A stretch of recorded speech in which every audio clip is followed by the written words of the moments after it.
So here's just a few thoughts on what was going on in the Oval Office on Friday. It was the most disgraceful moment in American life, American history, in my lifetime, at least. I'm just going to give you some random thoughts on this because I've been thinking about it, reading a lot about it, and a lot of everybody else's thoughts about this. First of all, Marco Rubio, that picture will now go down in infamy of him sinking back into the couch like he was Homer Simpson sinking back into a wall of bushes, hiding. But here's what I think was going on with him. He sold his soul. We know that. He's got this unbridled, blind ambition, which hasn't served him well. And there's all this stuff out there from before he was compromised where he said a lot of truthful things about Trump, the same things that I say, the same things that Lindsey Graham used to say, the same things that J.D. Vance used to say.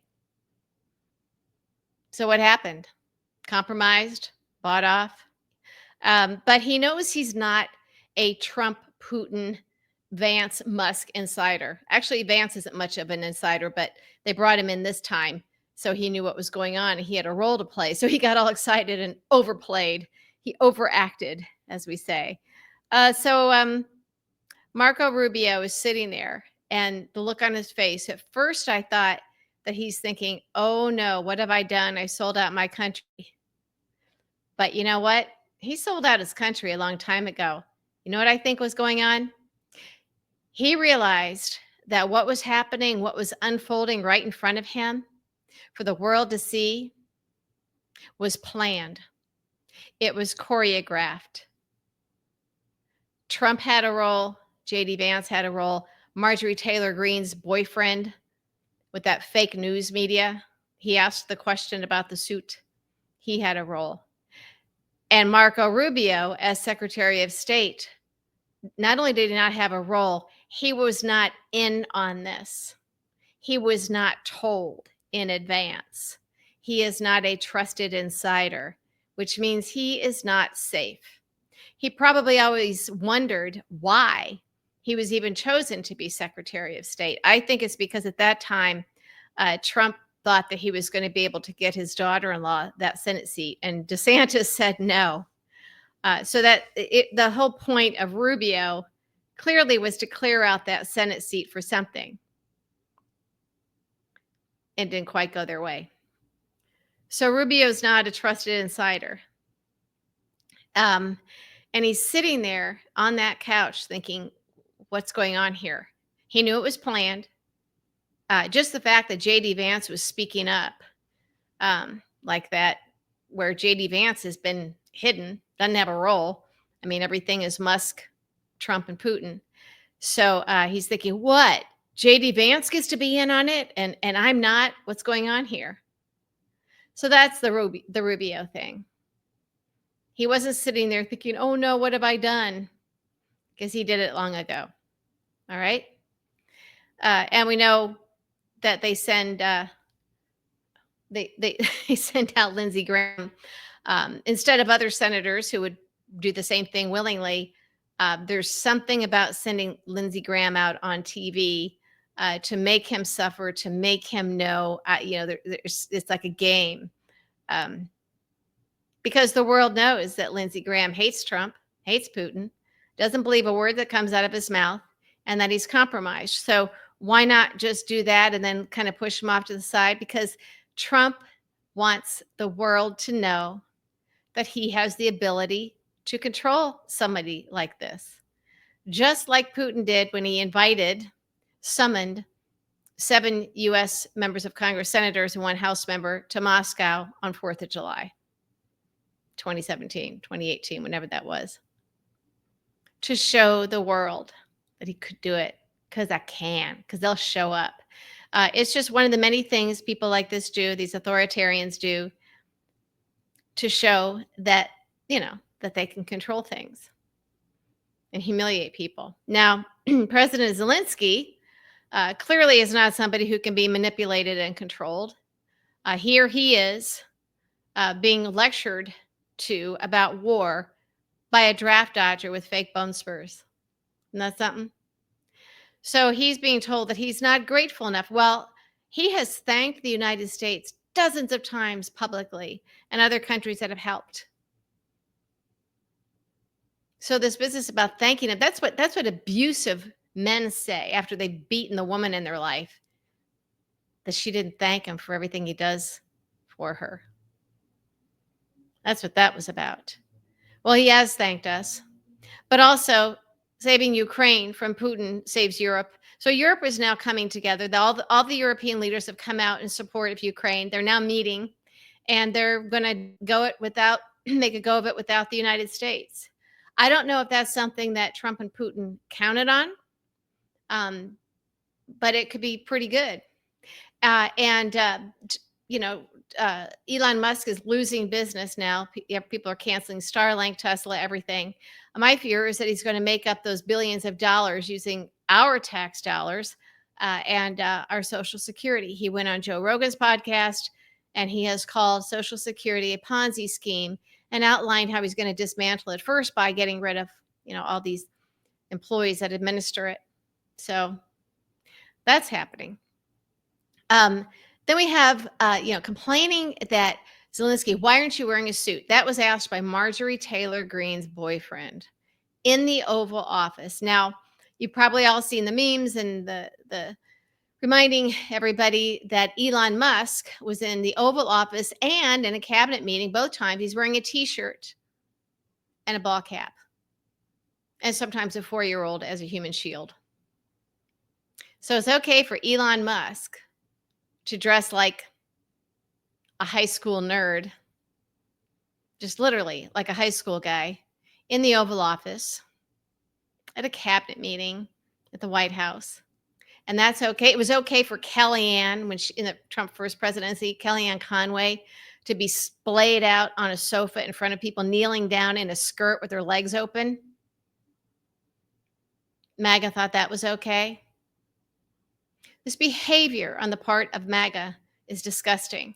And I know that sounds redundant and almost trite, but keep reminding everybody about that, and keep the MAGA in your life reminded about it. If they start saying, oh, well, why wasn't he wearing a suit? You know what?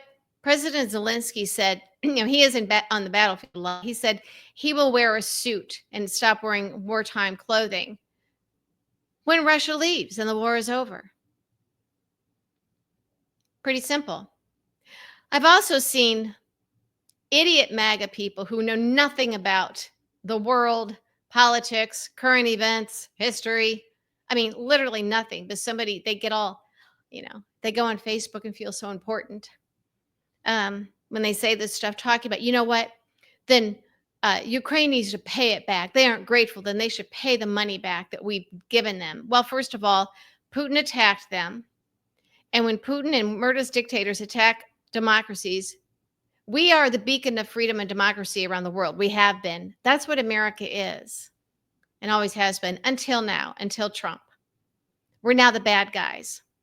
And as Senator Chris Murphy said today on CNN, the White House is now an arm of the Kremlin.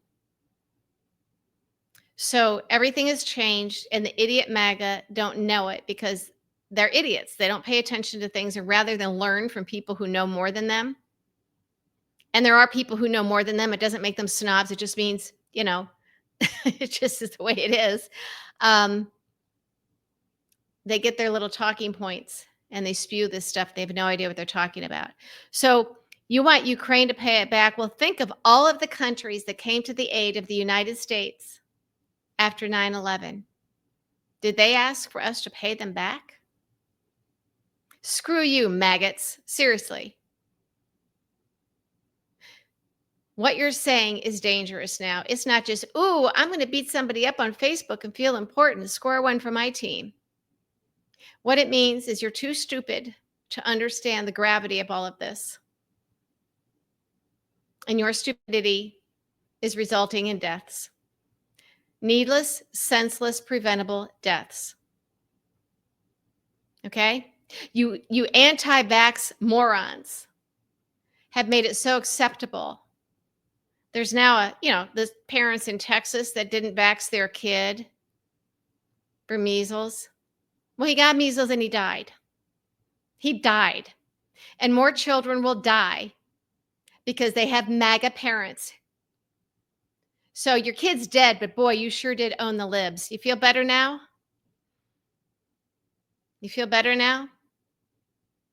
So here's the other thing. All these federal employees losing their jobs, many of them are MAGA. They actually thought that if you voted for Trump, you'd be safe, just like undocumented migrants. Well, I'm not a criminal and I'm a Trump supporter, so he won't come after me. Oops, yes, he did. Bye bye. And in the communities with big federal employment, people will lose their houses. There'll be foreclosures. Oh, some MAGA think that's great.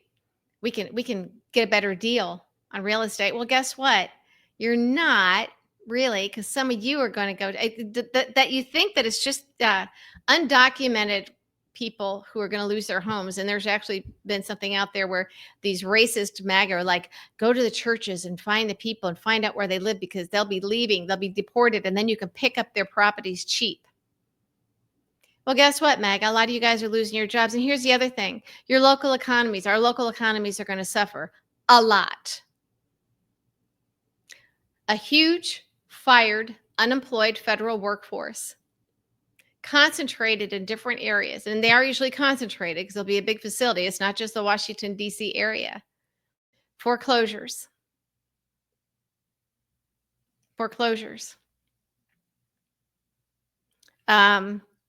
Businesses will suffer and close because unemployed people can't go spend money. Restaurants, tourism. And even now this talk about, okay, they want to cut Social Security. Elon Musk is going to do that. Retirees spend a lot of money on travel and tourism. Goodbye, travel, tourism. And a lot of retirees rely on Social Security just to live. So people will die, which is the point, as I've made before. Culling the herd. The people that Elon Musk says are parasites. He means old people. If you live too long because you're getting Social Security and Medicare, that's too expensive. So we'd rather just cut it so y'all die early. And sick kids, poor people on Medicaid, we don't want to keep you alive. It's too expensive. Culling the herd. Just like during COVID. They said old people don't mind dying in order to build herd immunity. This was really their attitude. What's ironic about this is Elon Musk is the biggest parasite on our federal budget than anybody with all his handouts. And now that he's losing a lot of his businesses, he's going to be going and raiding our money, our treasury even more. This is not hyperbole. This is not this is not just talking points. This is happening now. I'm right a lot. Remember, I started this fight against Trump long before anybody knew that this is what he really was. They came after me in October of 2015. I have been very well aware of what they're capable of for a very long time. Plus, I've known these players for a long time. The Roger Stones and the Manaforts. And we now know that the Steele dossier was real, that Russia was very real, and then some, not a hoax. And you still have idiot MAGA who on one breath will sit there and defend Putin and Trump's relationship and friendship with Putin. Actually, Putin is his boss. Trump has been a Russian asset since the 1980s, Russian spy, an agent. They own him.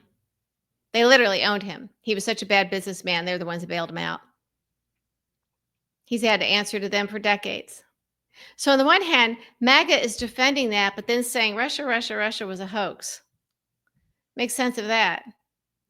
And the Senate Intelligence Committee report, led by Republicans, led by Marco Rubio, their findings were that, yes, Putin did, in fact, help Trump in 2016. But MAGA are uninformed, uneducated, and Trump has taught them how to fight like little babies and just deny, and not make sense and just jump to the next talking point and then threaten you. These people don't have a point to make when they jump on your Facebook pages. None. They don't know what they're talking about. They don't read. They don't have any facts. They don't understand history. They don't understand Ukraine and how all this came about. And they don't care. They think this is fun, but they've been instructed to do this. And they will go on a longtime friend's Facebook page and spew this crap and almost dare that friend to end the friendship. And I found that most of my non-MAGA friends, my anti-Trump friends, do bend to these people. They either stop posting, they say, well, we'll still be friends. Oh, yes, you can say whatever you want. And I think that, I mean, some are getting much better at it, much bolder. And I'm very happy to see that. I'm proud of them. But you need to view it not through the lens of, well, this is my longtime friend. If they are jumping on your page to spew this stuff, lies and propaganda, and to personally attack other people who agree with you, that Trump is a Putin asset and we're in trouble, um, they're just playing this game that they've been trained to do. They're trained as cultists. This is what a cult does. If they were your friend, they put it on their own Facebook wall and kind of let it be. But they are trained and told and recruited to go do it on yours, daring you to stand up to them. But all you're doing is allowing them to spread pro-Putin propaganda. And nowadays, you understand that it's not just about ideas, it's now life and death. So literally, when you allow them to use your social media pages, your platform to spread this stuff, it is spreading death. It does play a role in people getting hurt and killed. We are at that point. It's no longer an idea. It's no longer a threat that's looming. It's here now. And so each one of us in our own lives needs to make that decision. You can't hide anymore. Can't hide anymore. If you haven't been able to pick a side yet, you better do it pretty quickly, you know? But here's a biggie about what went on in the Oval Office the other day. Trump wanted to humiliate Zelenskyy. This is Trump's revenge for, remember, the perfect phone call when Trump was president before and Biden was running against him. And he got on the phone to Zelenskyy and said, I need you to launch this fake investigation. Just say you're investigating Biden. It doesn't even really have to be real. Just do it. I need you to announce that. He did that because it was going to be a way to beat Biden. And Zelenskyy said, no, because he knew it was extortion. He knew it was fraud. He knew he was being blackmailed to do this because Trump was withholding aid to Ukraine. Aid, our money, not his. The United States was aiding Ukraine against Putin, and Trump was going to withhold aid unless Zelenskyy would announce a fake investigation with fake charges against Biden. Zelenskyy said no. And Trump was impeached for that and lost the election in 2020. And therefore, he now wants to punish Zelenskyy. That's all this is. He doesn't care who dies. Just like he doesn't care about Gaza. He doesn't care about Israel. He's doing what's best for him. He's taking orders from the people that got him into office, and that is Vladimir Putin and Elon Musk. It wasn't MAGA voters. MAGA voters are too stupid. Very, very stupid. And you know this. And I don't even say that as an invective. It's something that they prove every single day. I mean, it's mind-boggling. It's like, I don't even know how to answer this stuff they put out there. I'm not talking about the fake bots and trolls that Putin and Elon Musk have on Twitter. I'm talking about the real people. They really are idiots. So they're just pawns. They're easily manipulated. That's why Trump has openly laughed about that. He loves the poorly educated. I could stand in the middle of Fifth Avenue and shoot someone and I wouldn't lose support. That's what he's talking about. He's known this for a long time. He knows the demographic as his target. He knows these are the people who are the easiest to fool, the easiest to manipulate. Because if he had to actually win with ideas and leadership, with thinking Americans, that would never happen. Would never happen. So I'm happy to see, gratified to see world leaders all around the world, except for Hungary, of course, another dictator. They all support Zelenskyy and they're slamming Trump and the United States. We are going to be paying a price. Um, they're cutting off deals with the United States. They're not going to let us fuel our Navy ships. They know it's not the American people. They know it's Trump. But we are the ones who are going to suffer. Now, Trump and Elon saying that we're going to be suffering because of what he's going to do the economy before he fixes it. Well, our economy was the strongest in my lifetime under Biden. So they're destroying one of the best economies we've ever had. To build it back up, they're not building it back up. They're stealing from us. And they want everything to go crypto. And now the rest of the world is going to be hurting us as well. So our economy is going to suffer. We don't know for how long. We may never get out of this again. We may never be even remotely the country that we've always been. And I think a lot of people are still in denial and still in shock. It'll take a while. It'll take something catastrophic for that to happen. And sometimes it's just a personal catastrophe, such as being a federal employee and losing your job, or the neighbor's kid dying of measles.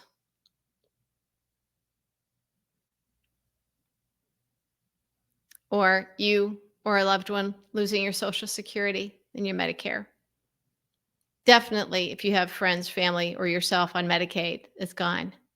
It is hard to even get my arms around all of the things that they've already done that's going to cause and is starting to cause incredible destruction. Illness, death, poverty. That's how you control the population.